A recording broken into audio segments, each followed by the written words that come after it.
Darling. She was known far and wide for her beauty.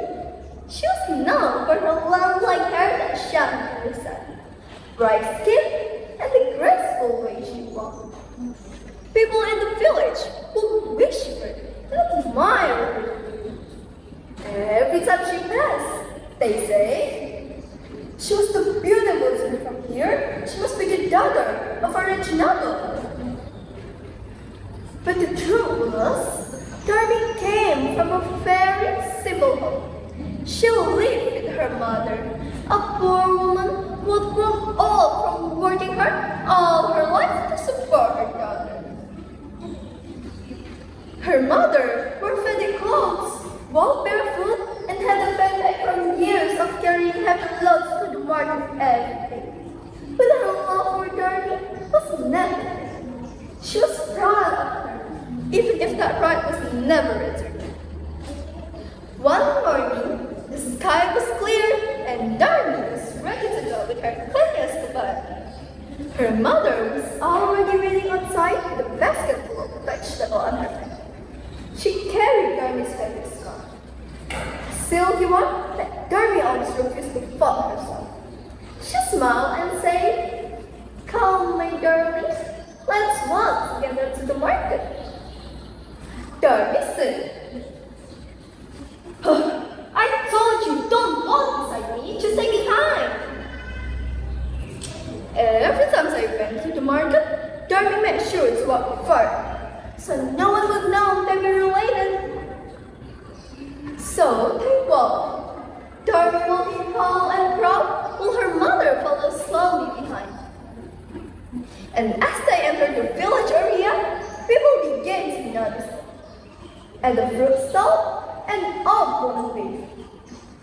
"Darby, oh Darby, is that your mother behind you?"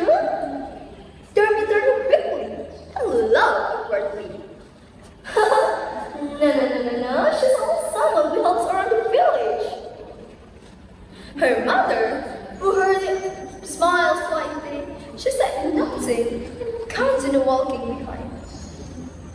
A few minutes later, a young man carrying sacks of rice looked at them and asked, "Hi, Brigade, is that your mom holding you?"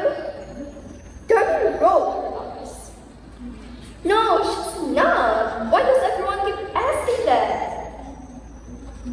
Just before they entered the market gate, a traveler sitting by the roadside pointed and asked, "Excuse me, girl, the old woman behind you, is your mother?" "That isn't your time!" Darby finally snapped. "No, she's not my mother. Stop asking!" Her anger rising and walked way faster. "Darby, wait for me!" Her mother called, trying to keep up with Darby's steps. She walked slowly, carefully stepping over rocks and mud.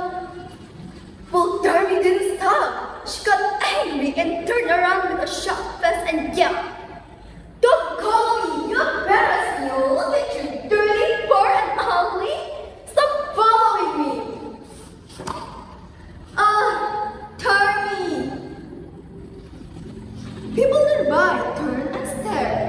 Silence fell. Darby's favorite scarf slipping from her hand and landed. She just blinked slowly, tears in her eyes, and lowered her head and knelt to the ground. With a soft voice almost lost in the wind, she said, "Dear God, if this child no longer sees me as her mother, please let her become like your heart." Suddenly, the sky grew dark. A strong wind blew and leaves flew in every direction. The ground shook under their feet. Darby looked around, terrified. She tried to run, but her legs refused, as if the ground itself was pulling her down. "Mama, help me!" Darby called, panic rising in her voice. Her mother gasped. "Darby, what's happening?" "I don't know."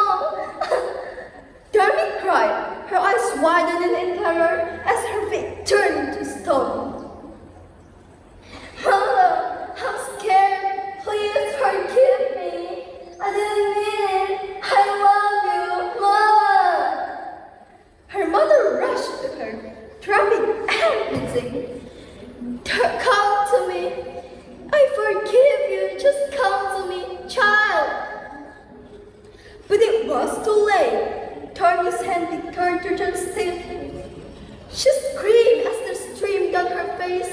Her mouth wild as if still begging for mercy.